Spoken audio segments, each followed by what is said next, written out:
let's see. So let's call this,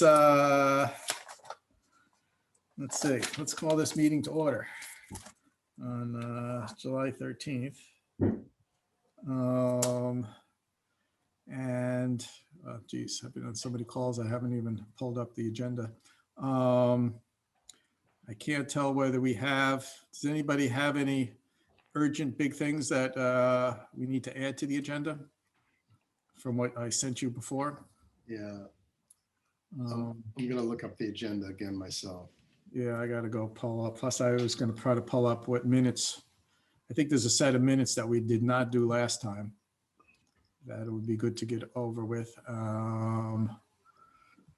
And I guess I'll apologize to everybody that we didn't sort of end the last meeting correctly, because people with, we lost a quorum in the middle of talking about the solar.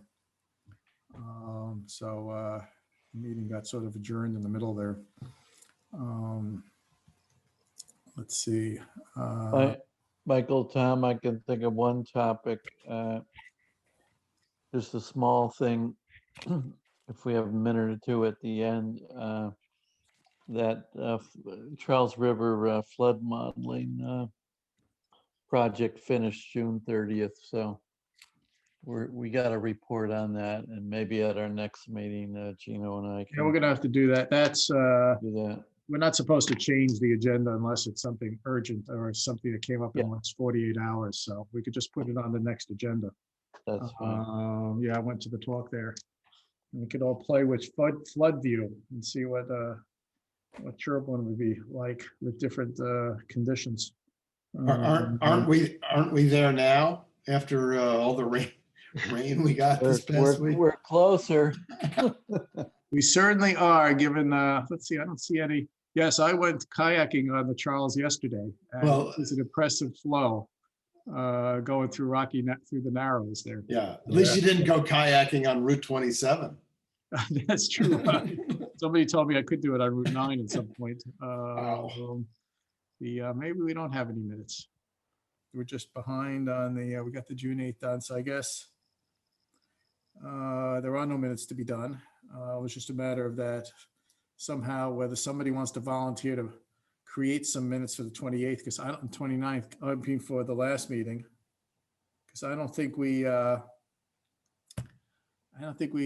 anybody was doing it. Is that true, or did somebody? I didn't. I didn't do it. Okay, well, but we can create some modified.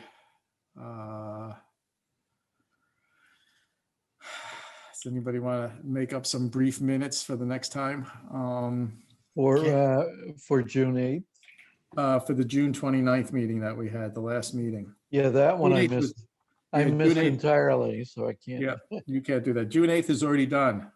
Good. And we approved it. That was the one that I did, right? Right, yeah, that I sent back to you, that I think has already been filed. Right. Right. So it's just a matter of that. I can, if someone wants to do it, I can send the recording of the last meeting and it generates a transcript. Really? I So was that- going to make that suggestion, but somewhat tongue in cheek. Why don't you just submit the transcript of the meeting? Might be ugly. Well, listen, do you really anticipate people are reading their minutes? I know somebody who actually looked at our Zoom for the last meeting. Really? Yes. Well, I'd be willing, if you send them to me, I'd be willing to. Okay. do them and do All right. something. I mean, Fred, you're on vacation, man. I'm always on vacation. I'm retired. Okay, then moving on. We don't have the minutes there. Committee charge, I just talked about that on, so I posted a meeting for 7 o'clock on Thursday. So whoever wants to show up can show up. I'm not sure though how much discussion there'll be or whatever. I have no idea how that will go versus what time they'll give us.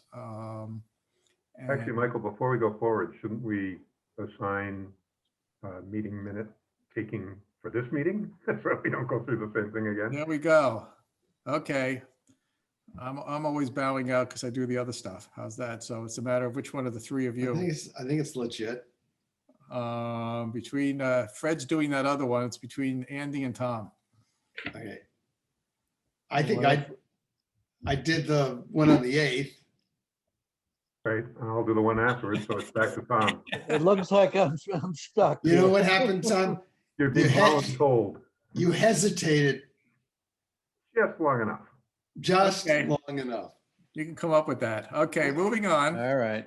I'll do appointments. I'll So do yes, Tom. I guess so Brad, so we talked about the charter. We also have appointments. So I gather if I read one of your emails, the last email we had back and forth, that you're interested in whether you're ready to decide that you're willing to join and see how it goes. Yeah, I'll give it a go. And That's the spirit. I wish I could, dedicate all my time to this. It's just time is my most precious commodity, and so I'd like to contribute. Hopefully, it doesn't become too onerous. With like family responsibilities and work and all that, but it's something that I really enjoy, like to do, like to learn about, and and share my knowledge. So yeah, I'll give it a shot. Okay. And to that, I really have to congratulate Brad for taking this on, because I know what it means to be a parent with 2 kids and 2 jobs and all that.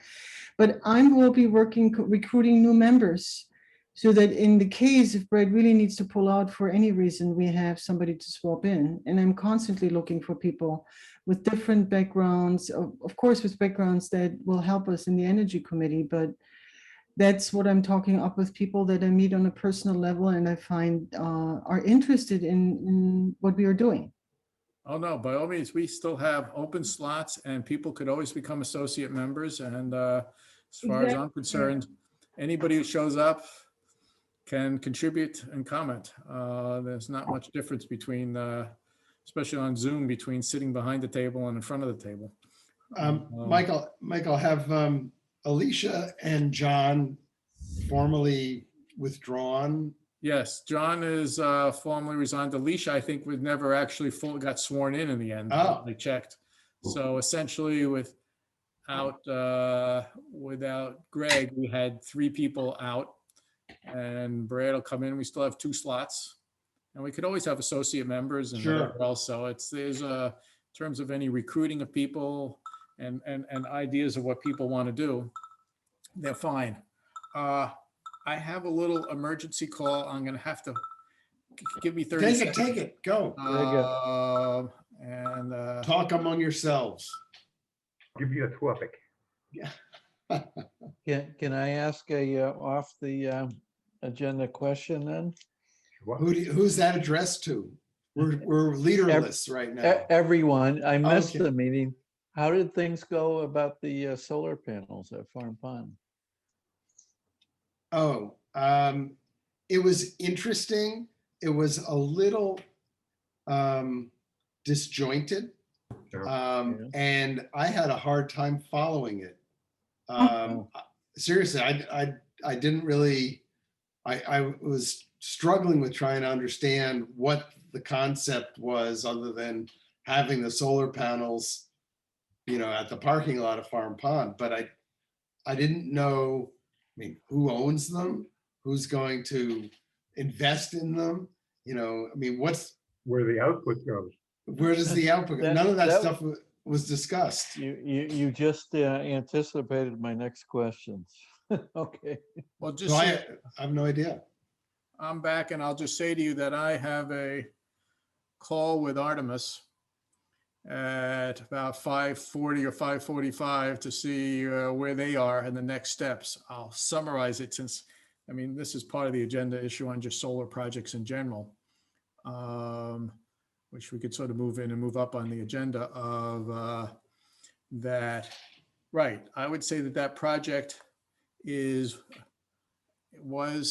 still to be defined as to who owned it and who would get the electricity, and issues of even connecting into a little backup system or mini grid in the neighborhood, which puts it in a whole different arena of project there. So that's up in the air. And one of the issues that came up that I'm still curious to see, even though it's hard to believe it'll be the problem, but that I wasn't sure that the production numbers were going to look good enough. Uh-huh. in the shading and the orientation of the Yeah, lot. And so exactly. therefore I could believe that it's not even generate, and it's more of a farm pond, either an educational or just a development or a fix-up project at Farm Pond with a solar part to it. Because Yeah, I think Artemis said something along the lines of like 40 homes would get powered by it. And, you know, I was just at the Farm Pond parking lot yesterday evening. I can't see how that would be possible. yeah, I mean, I mean, they claim they could get how many hundreds of kilowatts out of that whole site there. But I'm not quite sure.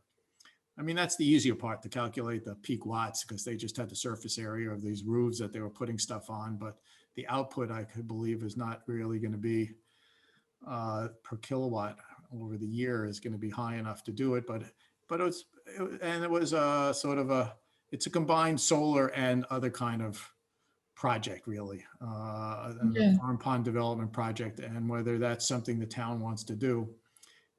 So I would like to see, I'll sort of bridge it that it's could be part of a number of projects of solar on town property, which comes back to, I'll loop it around to the thing that our agenda item is sort of things we want to work on and do, which is the stuff we want to continue of that. I'll just jump into the whole solar arena that I'm particularly interested in, between projects on town buildings or the landfill, or Pine Hill in particular, which has all the roofs there. It's a little tricky whether how much the parking lot or even doing ground mount makes sense in these settings. But so there's a number of projects around town that could be anywhere from 400 to 800 kilowatts, which could basically be a sort of $1 million or more of projects. And maybe there's a little something at Farm Pond that could be thrown in that's attractive, maybe that ancillary parking lot to the south there might have a little better orientation, and you twist it the other way and do something there. And He was combine it. also just covering one of 4 solar arrays there that he was talking about in terms of a project, that center section, but there were 2 sections on either side and then all the charging stations. I don't think were part of what he was talking about. That's the ultimate plan, but I think it was just that one centerpiece. Yeah, Did they address all the shading? no, that's what they're going to now. That was one of their to-do tasks. Yeah. But whatever, but stepping back to the big solar issue of whether that just becomes part of a whole range of solar projects that we do for the town that I'd like to work on as part of seeing that we could, and we've talked about it, I mean, the stuff with Gino when we met with that company AMP that wanted us to go buy electricity. Even got estimates, but basically we could do a number of solar projects and meet a lot of the town's municipal electricity bill, which will hopefully go down due to efficiency and up due to electric cars, and some other maybe heat pumping or stuff like that.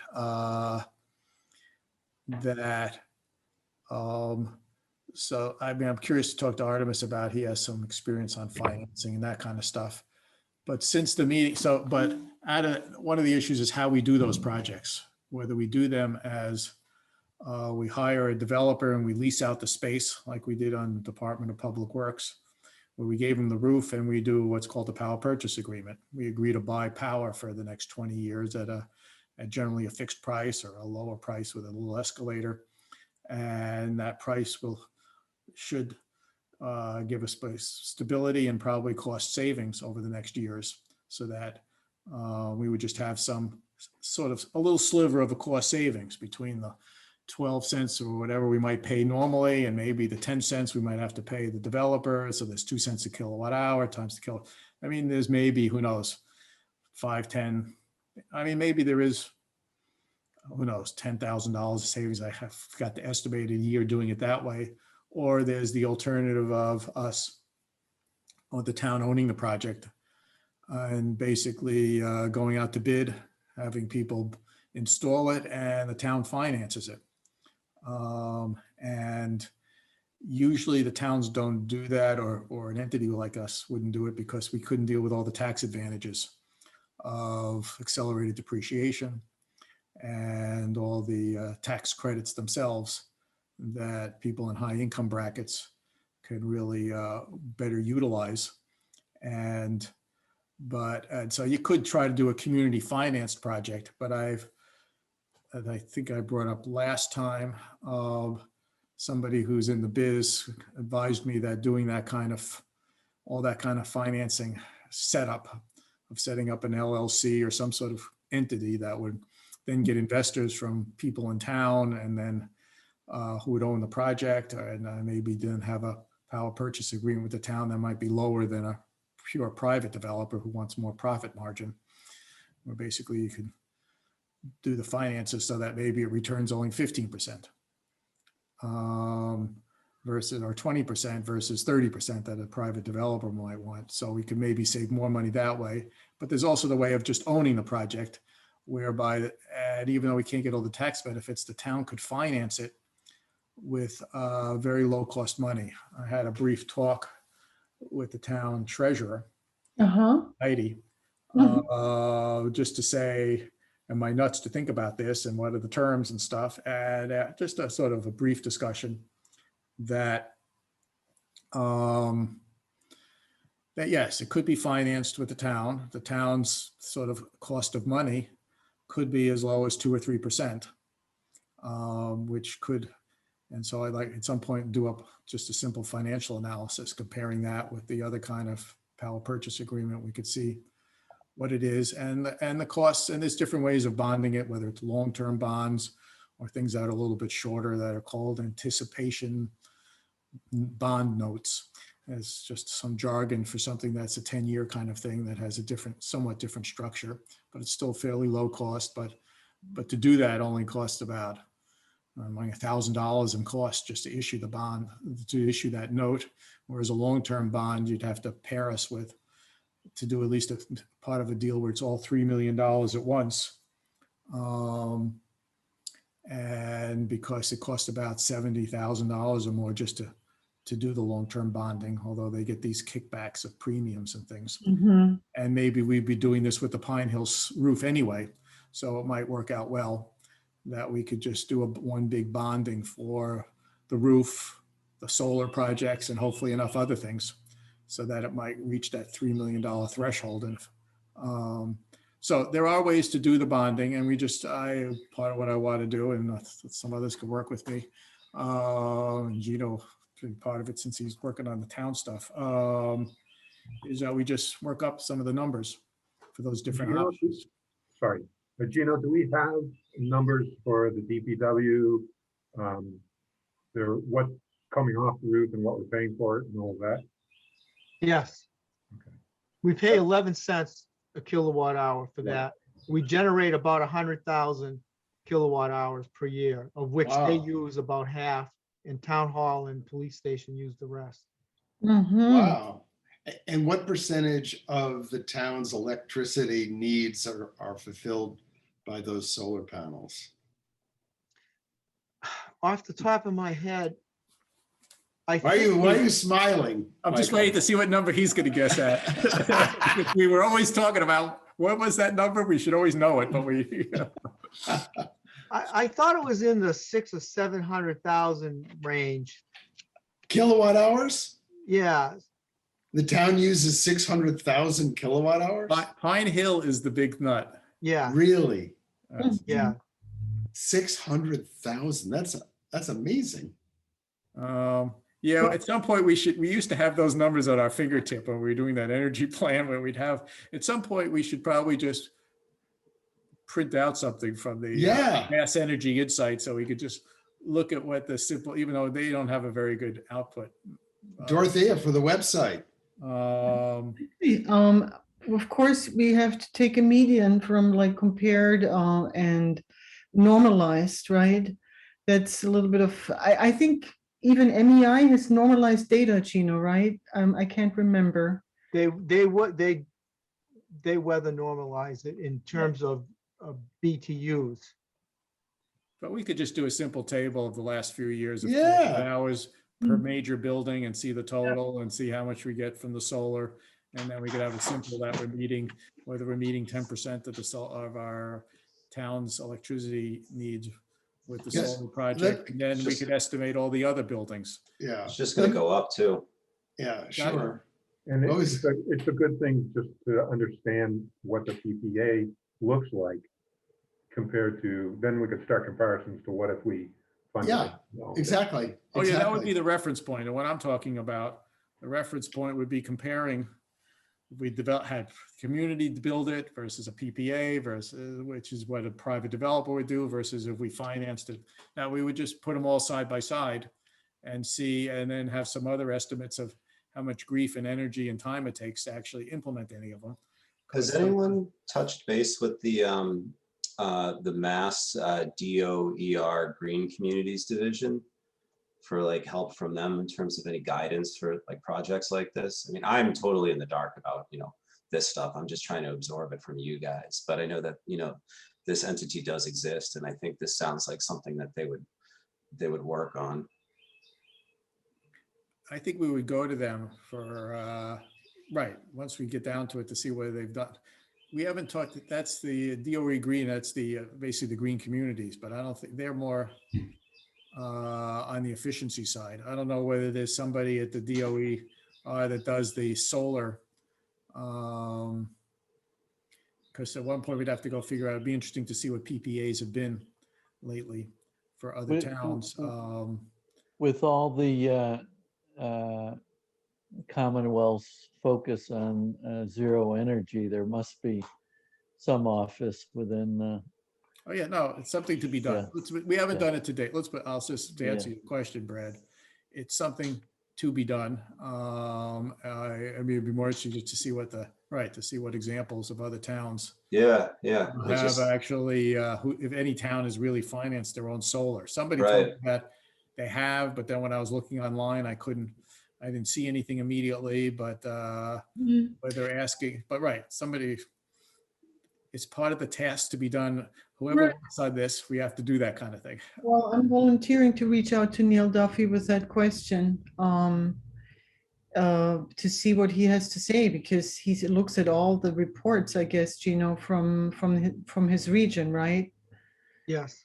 And he would ultimately give us an answer of what's happening in our region. So But DOE, but the green communities, which this Neil is in the green communities, is that right? Yes. Is That's that- that's right. He's director of the Green Community.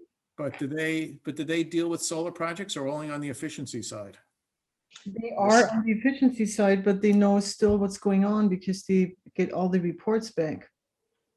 I guess the reports would show, yeah, I don't know what the reports have on. He just Yeah, talked about- the reports, they show the solar production. We have to report that. Right. Question is if it shows how it's structured or whatever else, but it's certainly worth asking them to see whether we could find out how other towns have implemented their solar projects on their buildings, the different ownership and financing mechanisms. But And the- back to the original question for a minute. Oh, you looking it up? I was conservative in off the top of my head. We used over 800,000 in FY 16, 17, over 900,000 in 2018. Mhm. And then Jeez. and then it went down the next 3 years. In FY 21, it was only 698. But obviously, Yes. a lot of facilities weren't operating very often, so. How much that of was a that is silly- Pine Hill? Do you Um, see that in what you're looking at in that table? yeah, I can go to and find Pine Hill. We should, so that, that's all town buildings?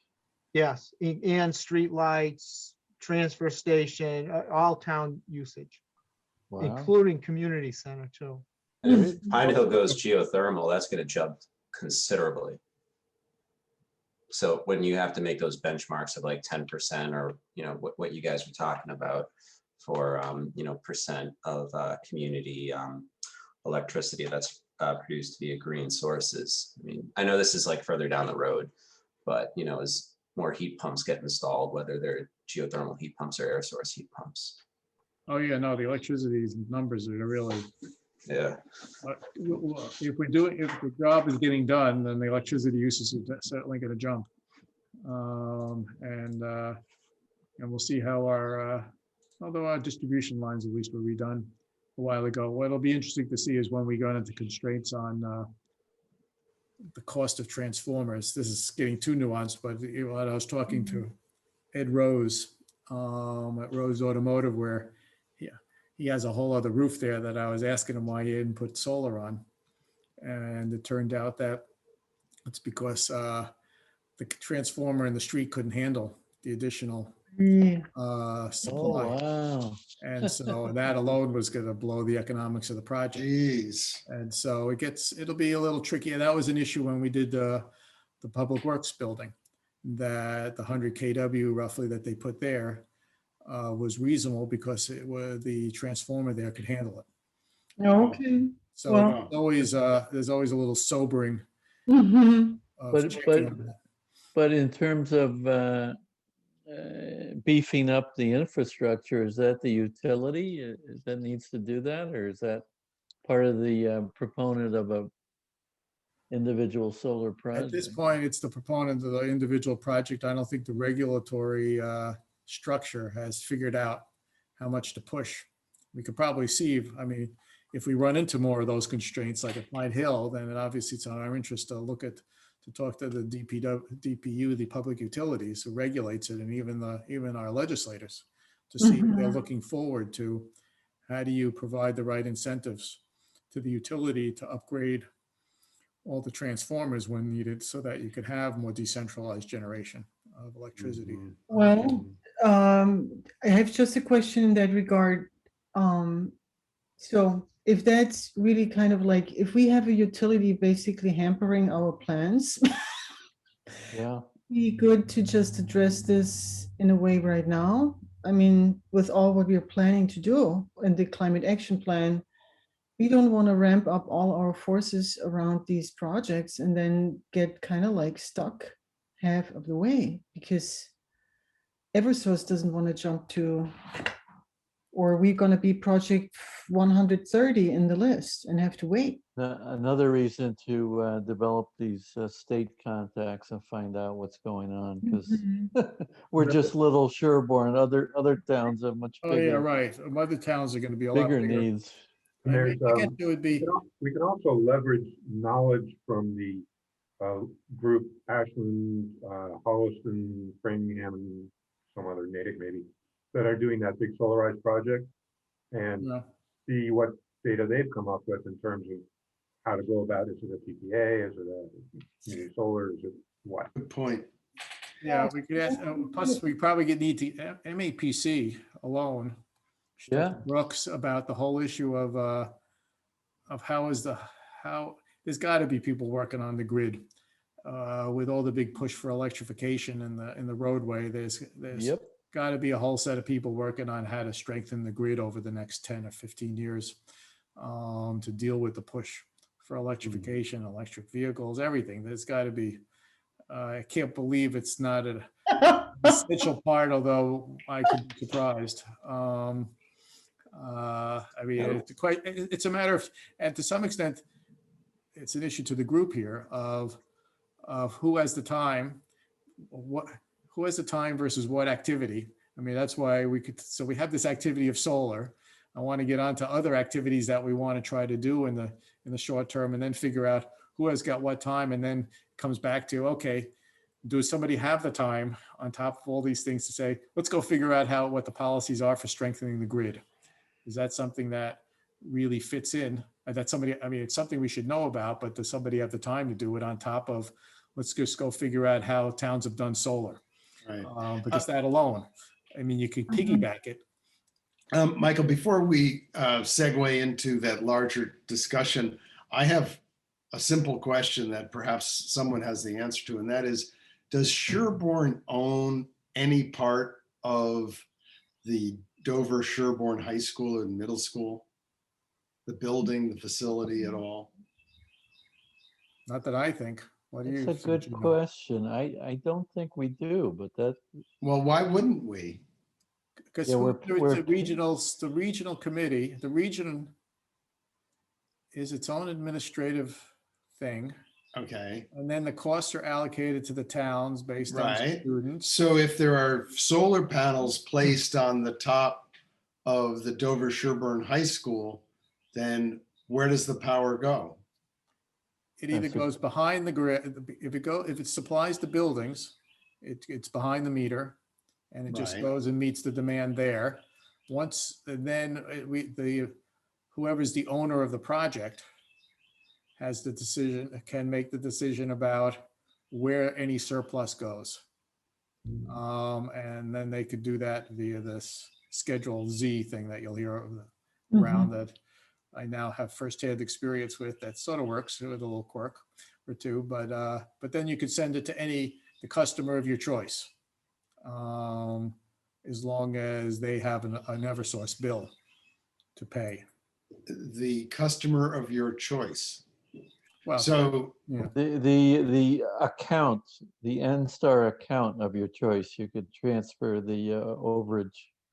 as long as they're in the same subdivision of Eversource, which is Eversource East. We're in Eversource East. I think we're in Northeast, whatever, but there's a lot, although I can't tell. I think the line is below Dover because I almost was worried about at one point that Dover could be in a different zone than Sherborn. okay. But I think we're in the same zone if I looked at one of their very poorly laid out maps online. And there are, and excuse my ignorance, but there are solar panels on top of the high school and or middle school? No. There are not. Okay, It's an ideal location. it is, that's why I Yeah, raise there it. is- because But it is they're getting, ideal. are they still, but they're getting a lot of their electricity from a solar project on next to the Dover transfer station. Yeah.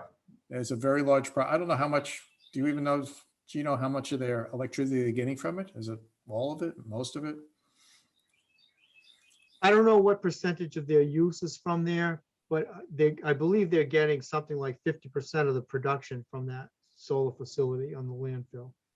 No, when you say they're getting 50% of their production, that's like purely kind of an administrative type of situation, right? Where it's like they produce X amount and then, they consume Y amount. So they're Right. Through credits, yeah, it's Okay. not directly. So Going could that then just be reworked if you guys were to add solar panels? I mean, you just kind of shuffle around the distribution.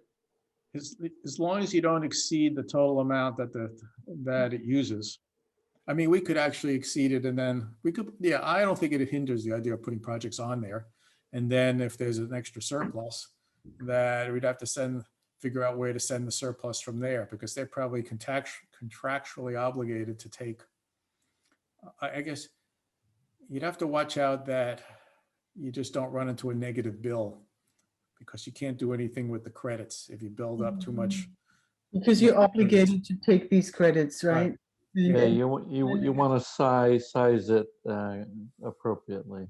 Right. So you have to be somewhat careful about, and I think you could, if you had too much, question is where would the Dover Sherborn system send the electricity? You'd have to have a town-to-town negotiation over what percentage goes to a Dover municipal use versus a Sherborn Sure. municipal use, or whether, I don't even know if you could go out to sale. I don't know though whether you could have an auction to say to people, hey, do you in Dover want to buy DS electricity at 12 cents a kilowatt hour?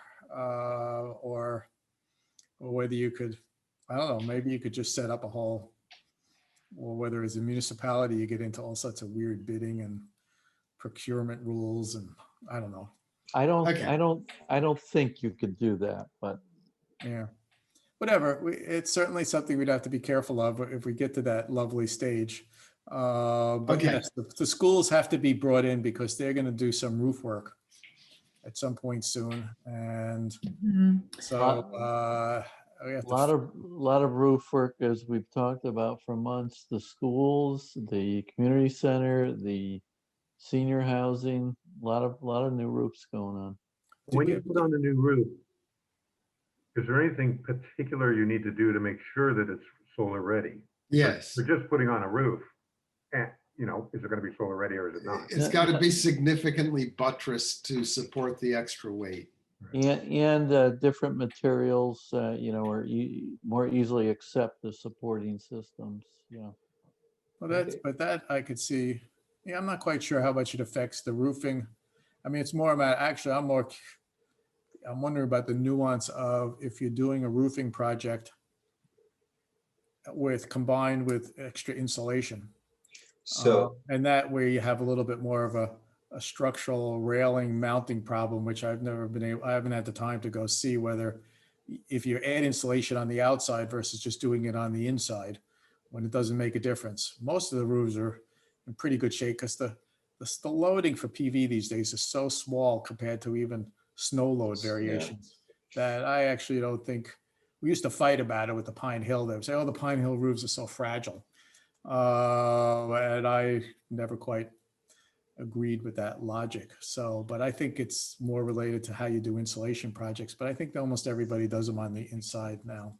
I agree, Michael. I mean, I have solar on my roof, and you know, again, it's not perfectly comparable to a commercial or municipal situation, but yeah, they say that the weight of the PV panels is analogous to like another, you know, kind of another roof, pretty much. You know, just throwing on another layer of shingles and sheathing, and I mean, they have like these big HVAC, you know, pieces of equipment up there, and you know, with the snow load and everything. I mean, you'll probably have to have an engineer come in and take a look at it, but it would be, you know, depending on the age of the building, you know, the older houses, you know, they might need reinforcement, but you know, most newer buildings in the last number of decades, you know, usually check out. And with the insulation, you know, that was kind of a concern with my installation was, you know, because we had our roof rafters spray foamed. And so it does limit you from, you know, checking for leaks and stuff. But in terms of the actual installation, it didn't really affect anything.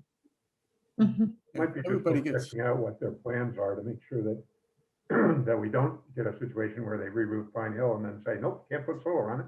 Right, absolutely. oh yeah, no, that's why we're trying to coordinate with the school. I mean, the whole thing is to coordinate with both. And look at the regional too, and see where they're going, and with all the protrusions they have up there, what can be done there. Right. And like you can roll in the cost of a new roof too sometimes. At least you could on a residential install. I don't know if that's possible with a municipal situation in terms of rolling in the costs for financing. I mean, if you're going to get, you know, 2 to 3% type of interest rate, that's Oh yeah, great. that's why it'd be interesting to see whether we do it as a combined project because of the low financing cost on those projects there. But I guess none of these buildings are quite the right ones. I was encouraging somebody else who was in town I was talking to, who's getting a new roof. I said to go check on the Tesla ones, see whether those Tesla shingles are cost effective of when getting a whole new roof. And because that's what I would think. They've been talking about it for decades. It would be nice to see that it's finally cost effective. And I'm confused. I think we had the conversation about the school roof a while ago, and I remember Andy Keel pursuing kind of like refurbishing this roof rather than putting a new one on this. That's my recollection, Gino? That's correct. That's Yeah. what they're considering at this point. Right. But Which, whether it's refurbished or whatever, it's still about, I mean, or as I'd say to somebody, even if you refurbish it and then you have to do something, the cost of taking off the panels, I mean, it depends on what you're doing to the roof, but the cost of taking off panels and putting them back on is not that expensive with these systems. Somebody actually got a quote. They said, oh, it's so much. I mean, I think it was a $20,000 or more, a fairly large system. And they were quoted, oh yeah, taking it off and on would cost you $1,500. So I said, for $1,500, you can make that much money. And probably if you're waiting for 5 years, if you're going to sit around waiting to replace your roof in 5 years, you could probably make more than that and pay for the off, up and down. But whatever, these are two final points. I guess for this, I'll put on the table for the sake of our discussion. So there's a lot of interesting stuff to do on solar and how far we go and what number of buildings and how we parse it up and who works on it and want to work on it. But then I'll go to the saying is that's a big topic to start addressing. And then there's other things we were talking about. So besides the solar is, we do want to do a little group on a heat pump, Exactly. a hot water heater. We want to do a program on that, but we want to do our pilot amongst people we know, ourselves and people we know, Yeah. is another area of work. I actually, for the coaching thing, maybe, I actually created a little spreadsheet so we could actually look at the payback. If we could actually do number of people, gallons of hot water a day, so that it's a little bit more broken down. So that I'll share at some point soon with people, because I wanted to do it for myself to see what it costs and what the payback is with or without carbon Mhm. credits and things like that. So I haven't reached out to David Green about this. Sorry for interrupting, Michael, That's because all right. he was actually his oldest daughter, I think, graduated from medical or graduated from school. Oh, you're right. Yeah. He was traveling. So now he's back, and I wanted to get like another count on who is interested on an air source heat pump over a water heater. I think that's me, Michael, and Brad. I think you I said am. count me in, and so is Tom. So it's 4 of us.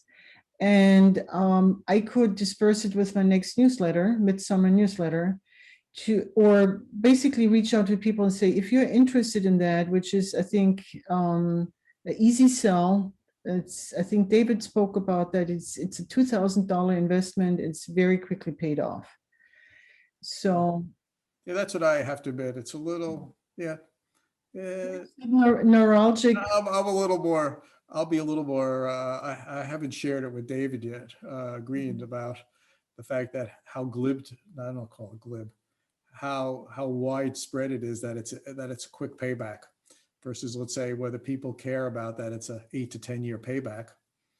It depends a lot on how many people you have and how much hot water you use. Water you consume and other factors, but Oh, we could go over that. The question, we have a number of people and I have a number of other questions. When you advertise it, it's more a matter of it's a little bit of the, what makes it really good is for anybody, when you put it in the newsletter, anybody who is considering replacing their hot water system now have a much better payback versus like, I don't need to replace my hot water system. It could work. I'm fine. It'll work for the next 5 or 10 years or more. Mine's 15 years old. So, okay. So in your case, it's a little different payback than a lot of people, but emphasizing. Might be calling you tomorrow. Okay, there you go. Yes, I was looking at the numbers online. You could see how many people have done in that website. What website I was looking at to see how many people were doing heat pumps by county. over water heater or It was just heat pumps in general. They didn't differentiate it, that database to see which companies, but we should go to. what my Yes.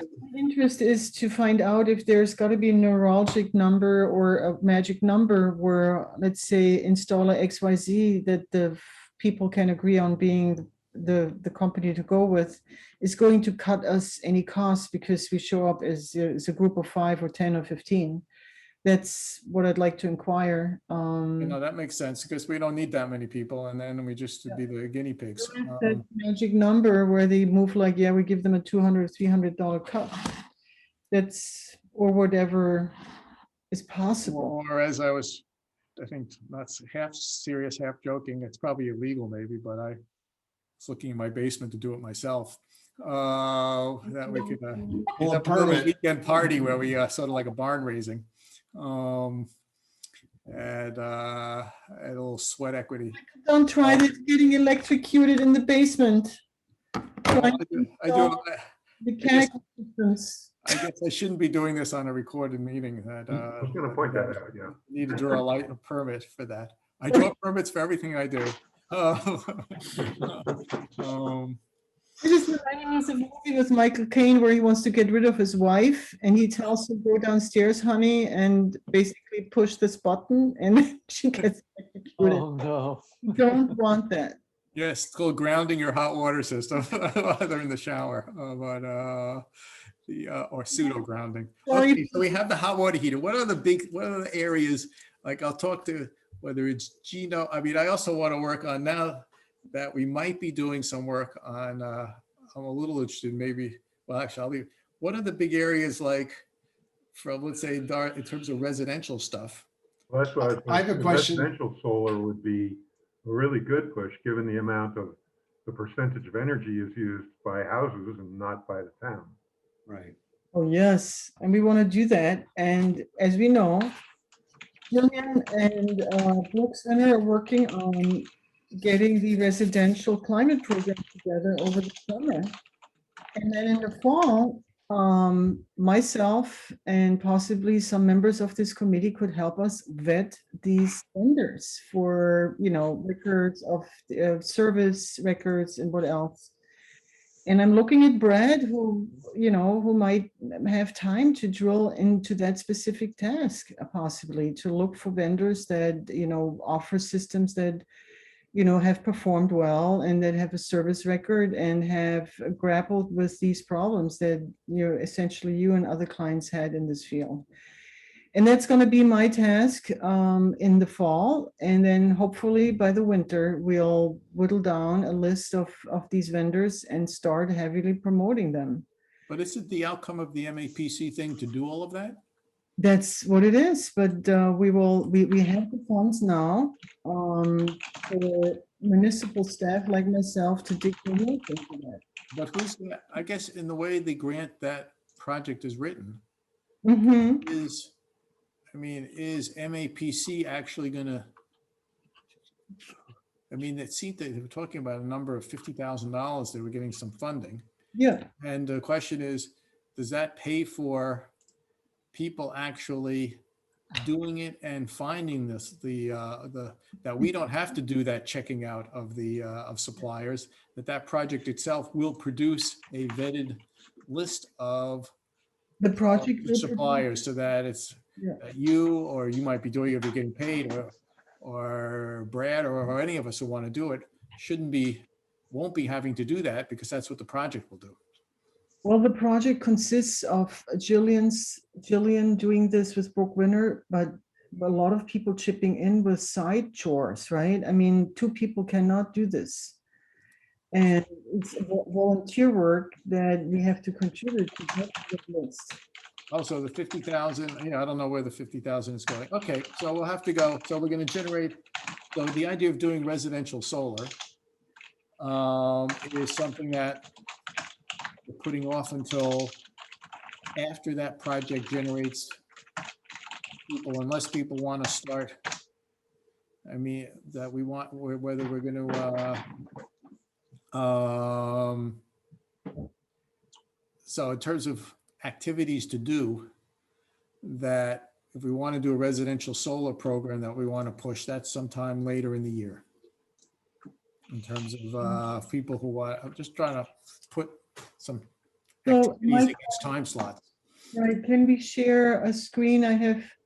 hold Okay. on. Can I ask a question that I think is relevant to this discussion? And that is, Fred and I are involved in the aggregation, and Michael, you are to some extent.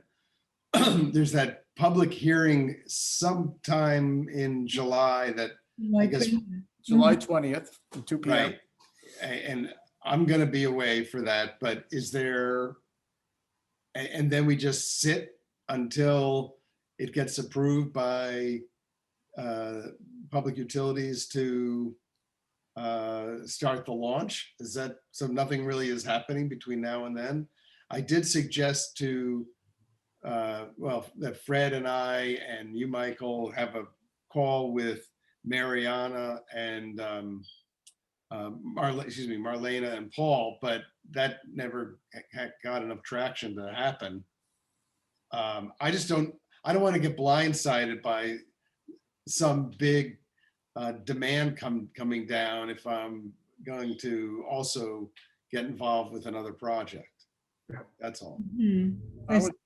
But we could space it out. I'll argue again that if suddenly DPU told us tomorrow, hey, you're fine, it doesn't mean we have to jump through the hoops. We space it in there. It just gives us permission to do it when we can do it.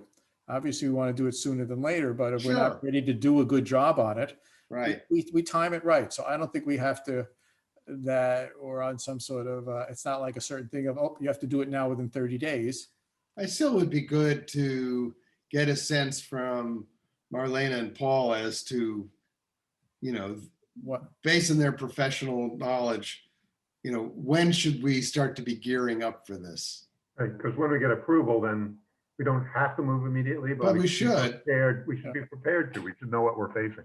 Right, exactly. Exactly. So again, I'm going to be away, but maybe when I get back, beginning of August, we can have a meeting with Marlene and Paul. All right. That'd be worthwhile. I think that's still one of the major activities that we know we just want to do. And it's part of, I guess we've talked before, is whether, to what extent are we going to do some outreach programs to people? And to what extent do we combine aggregation with some broader set of outreach? Or we just do a separate sort of beginning to do outreach on aggregation is, I guess is what I'm not sure how much we just start doing education on aggregation on its own. Right. Versus wait till we have some pairing with a bunch of other things, or it just goes and comes whenever we do something. Yeah, I agree. Again, all the more reason to have a meeting with. Okay, yes, with right. them. Because I wouldn't mind using it, whether we use it as part of if we have a climate action plan that we want to go out with at some point, that Right. we combine it with starting to meet with the select board on climate action plan, and aggregation is a significant action. Right. If you go with the renewables, aggregation obviously is broader than just renewables. Okay. But just to start talking to people about what aggregation can mean Right. as a big factor in a climate action plan. Yep. They'll probably have some good advice about don't go out too early or go out as early as you want. Yeah. But Okay, so they've let's do seen it that. all. They've seen it all, so they'll Agreed. have good We can advice. have a meeting with them. When you get back, you can push it and just set it, basically. Okay. Go ahead Okay. and do the search on that, because that's the other thing. But we Mhm. have now, I have 4 things. I have just solar on the town buildings. I have this hot water heat pump. We have the residential solar project, but that'll have to wait for a while until we get things. And we have the aggregation going on. Residential solar program referring to the residential climate program, right? Yeah, referring to that, which I guess has more than just solar. Exactly. Let me, if we can, Michael, I want to share screen Mhm. with everybody because Brad is new and he should be keyed in what this is. So it is, do you guys see the screen? Yep. Good. So this was submitted, and I don't see a date on this, but I want to say a couple of months ago, and it was already approved. So it was submitted by the town of Natick to the MEPC to consider for its spring 2021 technical assistance program.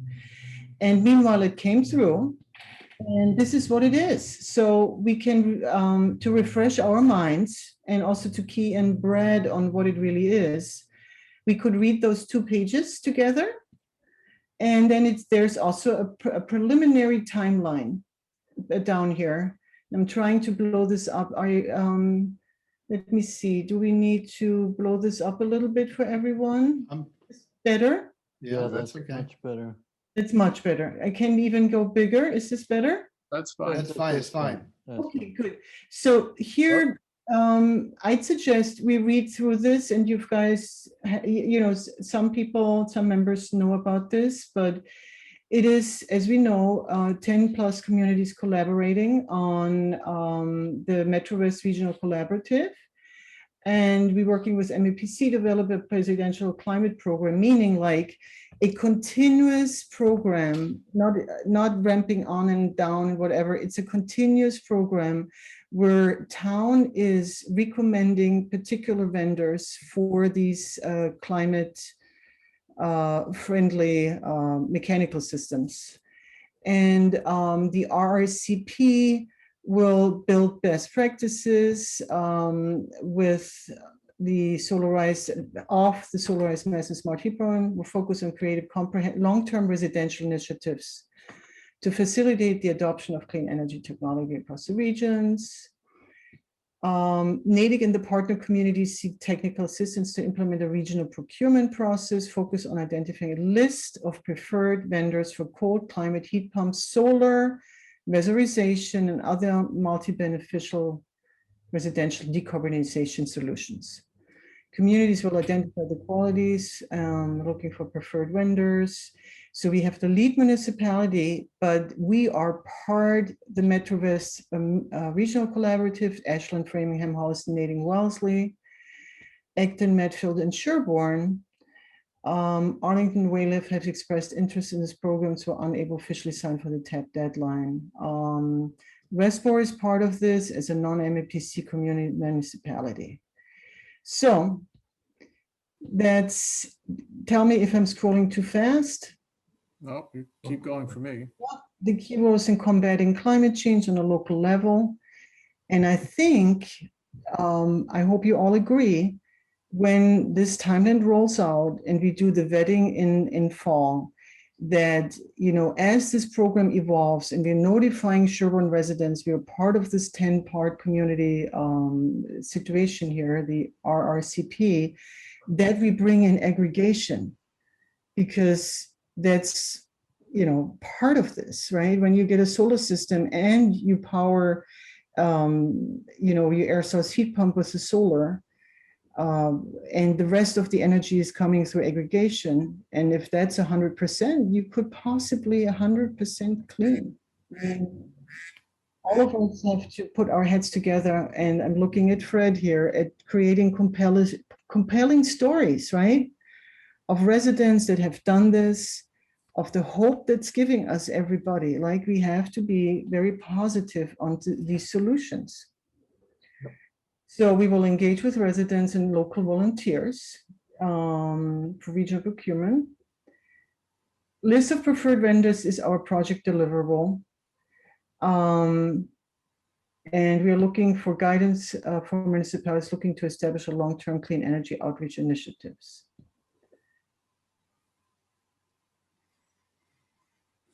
Exactly. So NADIC has developed a net zero action plan at the request of town meeting. And we could still, and Michael, I'm looking at you because you mentioned this once and I was going kind of like, yes, yes, yes, yes, yes. Shall we really feel the pulse of our community, how people feel about the situation? Do we have a climate crisis or not? Or is this fueling oil into the fire? And I would love to hear from Brad, because I think a lot of people, millennials, recognize the fact we have a crisis, where other people just say, okay. Dorothea, Scroll down a little while you're talking. yeah, what are you proposing?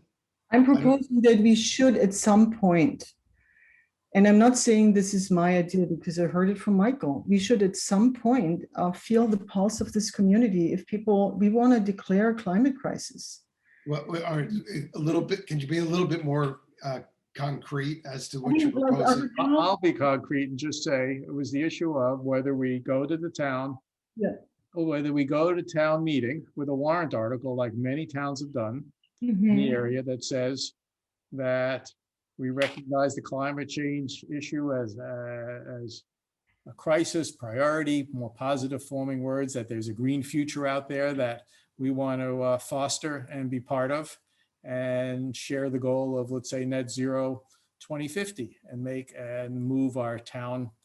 And just it's more of a bully pulpit kind of thing there. But I go back and forth between how much education you need to do before you do that, or whether that's the way to do the education.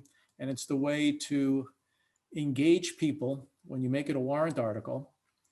It could be the way to engage people in town who normally wouldn't care. Because we could have a meeting, let's have a meet on heat pumps, and we don't know who we get in terms of just people who are somewhat convinced, who already know about it.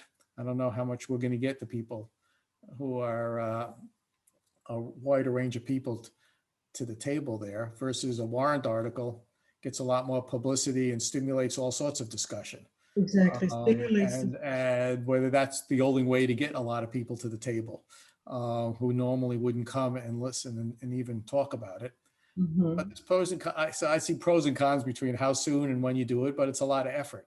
And do we, or whether we want to do things about our running off programs on residential solar or heat pumps or do talk about a climate action plan and things like that first before we, Or do we want to do it all at the same time? well, the question is, do we have the time for the bandwidth to do it all that way? That's when it comes back to us and whoever else we can bring on the committee or who you recruit, Dorothy. I mean, I'd almost say, right, the focus for recruiting is people who like to do that kind of outreach and other kind of stuff.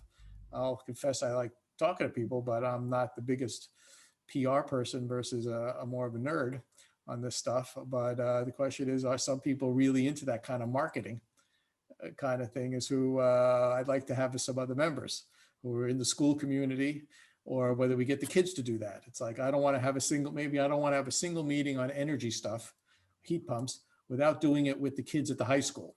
So the Correct. kids in the high school organize the meeting, get their parents, and we try to get parents too and others. But Right. that we don't do a single thing without doing it as jointly with some high school environmental group, because they're going to maybe generate a whole other kind of energy and involvement. But whatever, those are the things I wrestle with. I'm not quite sure where I have my time to do. No, I think all those things you listed, we should, as a committee, be seriously thinking about. And I think it'll be potentially interesting Thursday night with the select board, Mm, with our charter, see what kind of comments between the lines we get, and if they buy into our sustainability name change. exactly, Tom. Still gonna be a matter of- Okay, yeah. I have hopes that with Marian Nutra, we get a little bit of a little bit of a backbone to this SB. I think she will be Careful in what our you say. camp. Yep. Yes, thank you. Yes, in general, as a public meeting and a board, we have to be a little more careful about what our political views are in some cases. There are people there who have been very supportive. So, yeah, no, it's right. The question again is, right, how do we, I'm trying to figure out how we get from all this umbrella of issues and like, let's do it all, to what can we do that we can bite off in pieces that people are, how do we ramp up into things? Yeah. And whether it's planned out over time, some people would say, here's 10 tasks, here's a schedule over time. Let's start with these ones here, phase in that one there. And so you can do that kind of something to make it more manageable, other than the fact that we can talk ourselves in circles here, going Right. over the range of issues here. So, But if I said to you, Dorothy, what's the next thing you want to do in the next 2 months? Well, look, if you look at the time schedule, it says here October through November, review responses, vendor interviews, check vendor reference. This is the part here in the lower section, response and review selection, which doesn't have, here allotted times. And I'm working in a group of 4 people.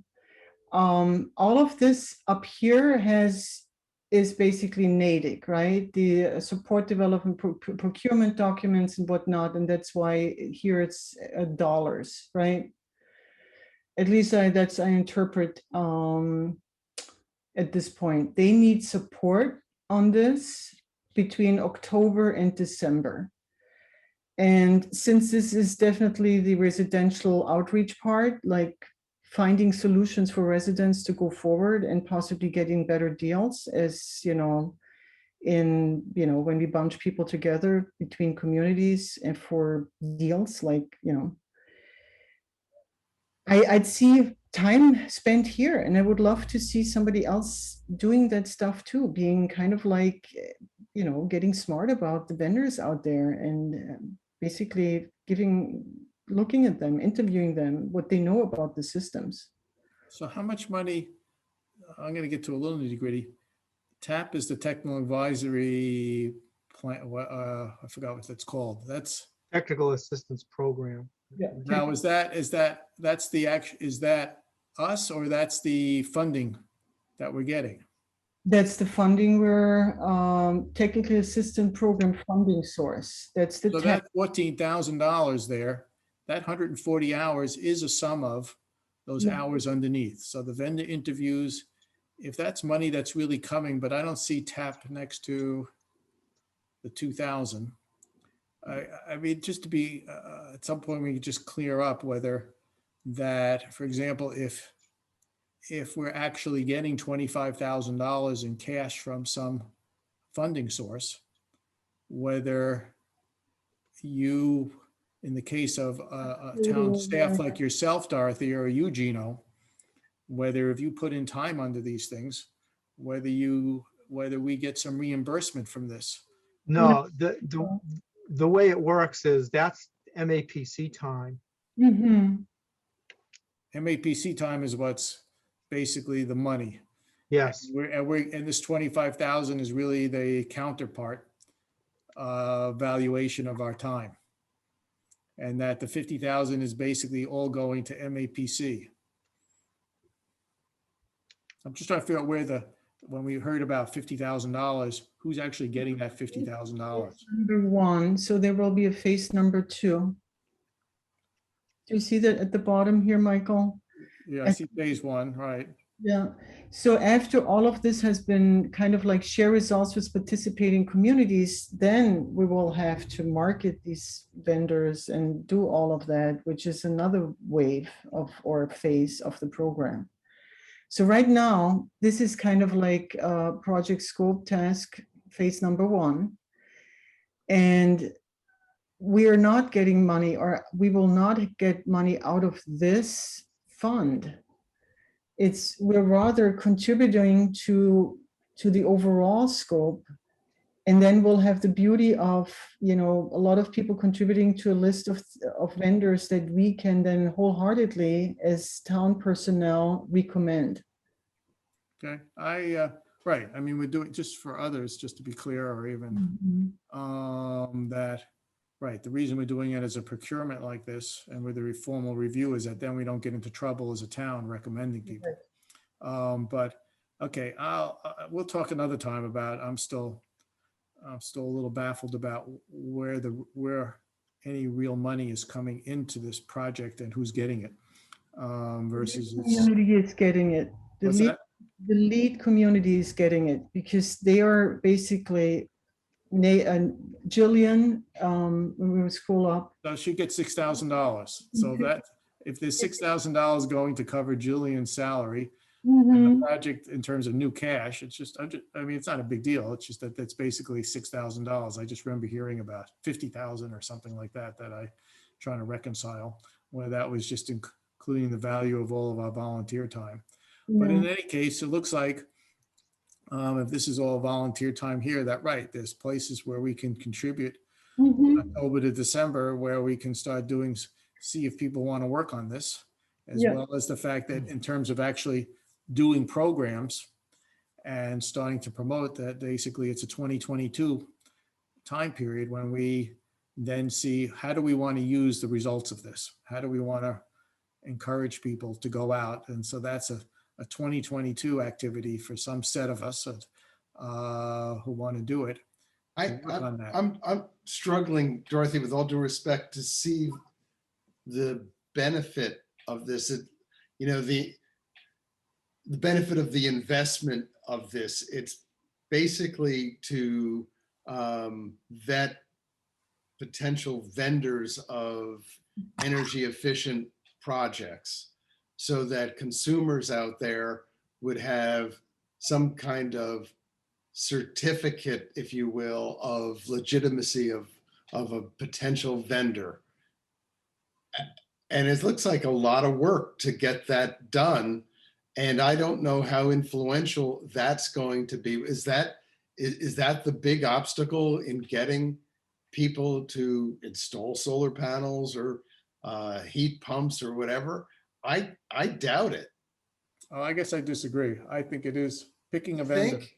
Yeah, I think? mean, that's my own personal experience is like, where the hell do I go? It's like, I look at the list even on I can't tell if it was Brad or somebody sent into chat, a list of where Mass CEC had a list of, when you go there, you see there are 20 vendors in Middlesex County of heat pumps. Right. And the question is, where do I start? And to me, it's even when I find it, for me at least, it's Yeah, an issue of how to pick a reputable vendor, and then also because I think it becomes a real. I think I it's a don't know. bottleneck for me, at least. Maybe not for you, but I guess I You know, agree that it's a bottleneck. it's something I've really only come to appreciate after having my heat pumps installed, that like it would be great to have had someone, a vetted list. If I was, completely naive about the process, then I don't know if I would be actively seeking this out. Because, you go to Okay. some of, sorry, go ahead, Andrew. I don't No, know. no, Brad, I hear what you're saying. I guess I have a contrary experience to what Michael was talking about. I mean, I've got 3 heat pumps in our house. I never had a problem. I did a lot of research myself online, found a reputable HVAC company in the area that did it. It was fine. And my solar panels was through the Sherborn initiative, and Sherborn Initiative did something like this to get the supplier. Yes. Sherborn. We went Yes. through something akin to this, not as formal, just to get you that. Absolutely. And it worked. And yeah. it worked for me and the others who signed on And, for that. and if I could add, Andy, I think your earlier comments spoke to Brad's argument that you like doing the research. I like to enjoyed do it. Yeah. Not everybody does. Not everybody does, but I just wonder, There's a lot of people that won't go through that effort. I think there are a lot of people who don't go through the effort because they're not that interested in, doing energy efficiency on their homes. Yes. Well, that's all. I agree think with that's that what it also. is. I think that's the bigger problem. Well, it's some mixture of all of these things. Let's put it this way. There's no real answer. It's a little of all of these things. All right. So let me ask And you. there's people like you, and there's people like me, and there's people Yeah. like Brad. And the question is, for the people who are like you, that's great. We just got to make sure that they go do it. Right. For people like Brad or me, or me, who it's like a task to figure Okay. out how to get a few bids, or do I want to get a few bids, All right.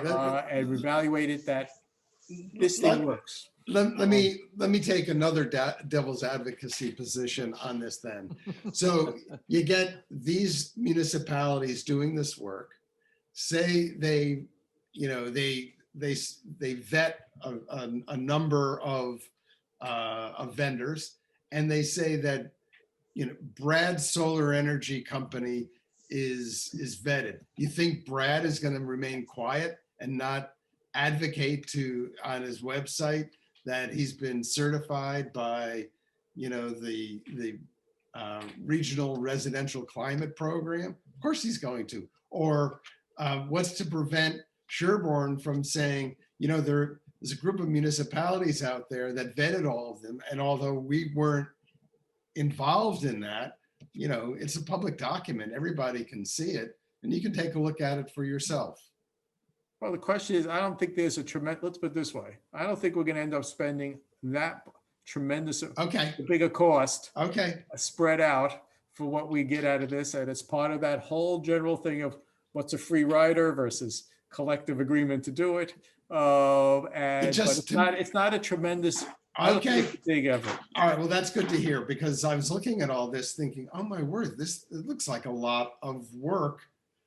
And what is the benefit? But I think it's more as Dorothy is saying, in the last set of tasks to help out with interviews or response or looking at things. Well, that's helpful. Some number of hours that we're chipping in along with a bunch of other towns, right? Whether it's parsed out and how it's done, and we should take advantage of what Ashland and others have done. Yep. All right. So we don't know how it's going to be, and right, it hopefully is a source to help for certain sets of people. I hear you, and I'm convinced. But I was skeptical at first. Okay. Yeah, Well, what a deal. It's only one part of the whole deal. I mean, But he says I'm being convinced instead of like going like, This is really truly, I mean, I don't see myself working here, let's put together these hours that were allotted here. Interview response 30, 80, 105, 130, 140 hours divided by 5 people that raised their hands. So it's not a big deal. Talking about over 5 different towns or 5 different, People on 5 different towns, or what, I heard 4 sustainability people raising their hands. I can't remember whether they were from Holliston, Ashland, or whatever. right. But we have 5 people working on a task that has 150 hours. So this Right. is not going to So it's be, less than 30 hours and on average. And so it's and some of this, right, it's a cost.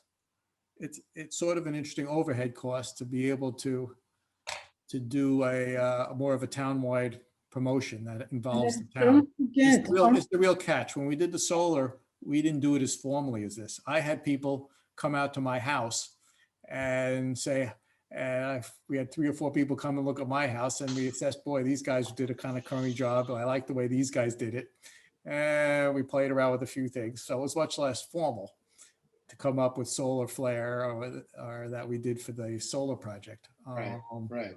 But yeah, it's right. And sometimes with the money, once you bring in all these other people, it gets a little more formalized and overdone in this bigger overheads. That's why I'm still worrying about where all the money is from ABC on what they're doing on this. But I don't want to spend more time on this personally, other than the fact that we're going to have something done this year. Then it's going to feed into stuff we're going to do later in terms of programs, in terms of timing, because it's already 4:52. And I'm trying to think of how we're ever going to get to some point of how much.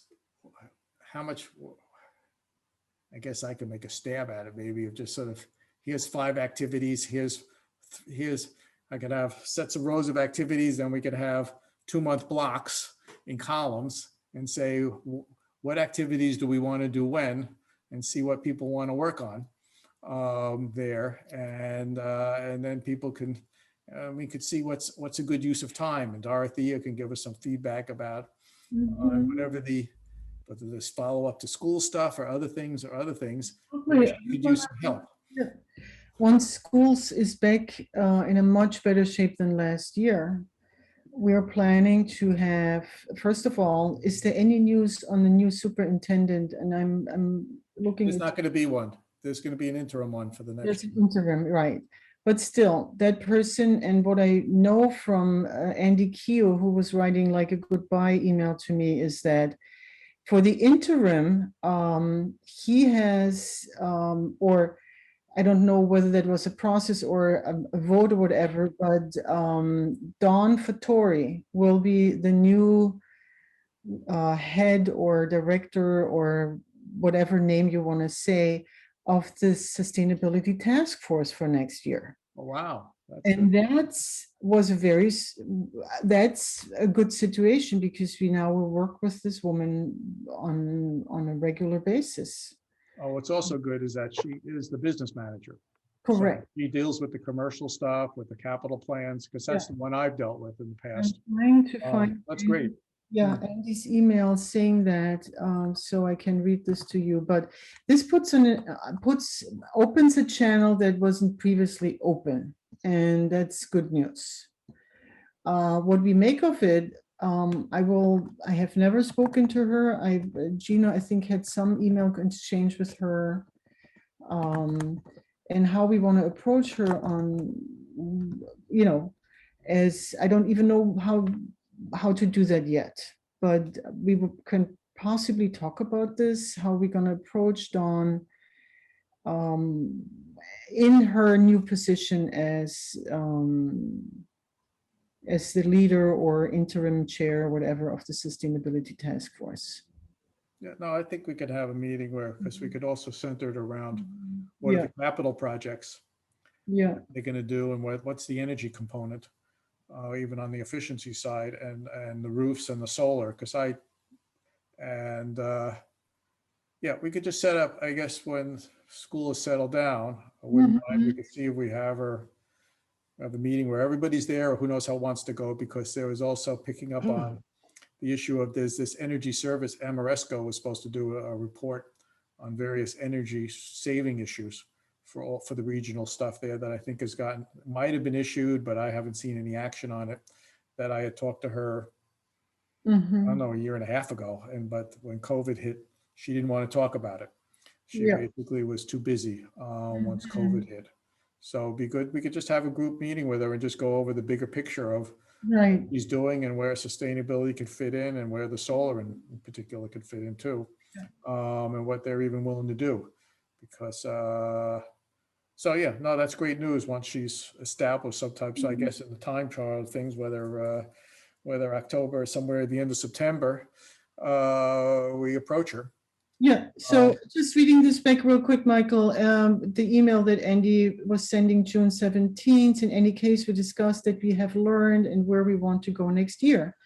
I also told folks that Dawn Fattori, our business administrator in charge of operations, facilities, capital projects, etc., will be replacing me as one co-chair, and Angela Lynn will be stepping into Catherine Whittle's slot.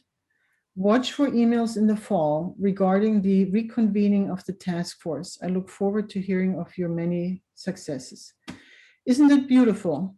Yes. Who's Angela Lynn? Is that a There was, parent or? he was in the food group, the one with the darker hair, and was also presented to the school board. But is she a She- parent She's or? on the No, staff Angela or? Lynn is a student. That's, Oh, a student. Oh, a student. Oh, okay. Sorry. it's always a combination of, the co-chair, it's the Yeah, no, sustainability. makes sense. Right. one- Oh, I forgot about that. Person tied to the school through a job, and then one student. So we should wait until September as a, Yeah. okay. So And you can then- initiate that then, and we can, Out earlier, but I have to have a good reason to do so. if we wanted to, it would be just, if we wanted to start, if we get a little more in line, the whole issue of looking into the solar and coordinating with their Good. solar potential could be, if that is an entree to starting that discussion sooner and going into the big picture. Right. I could leave it to you, in terms of the fact that you're dealing with that group, you can decide whether to sort of broach it with her.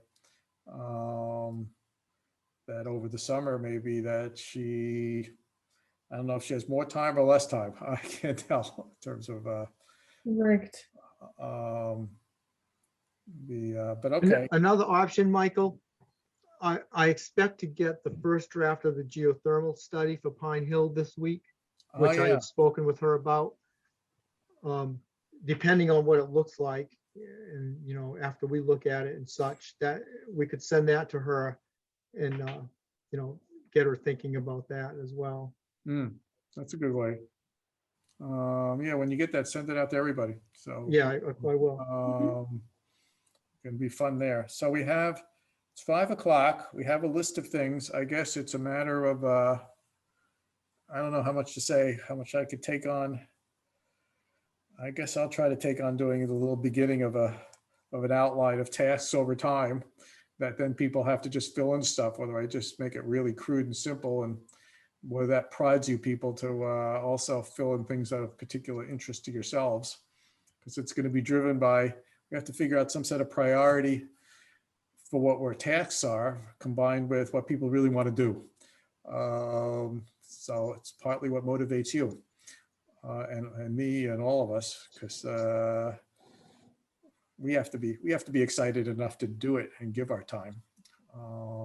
I think your plan of laying out, here are the things, and maybe this will take 3 months, and where do we jig it around?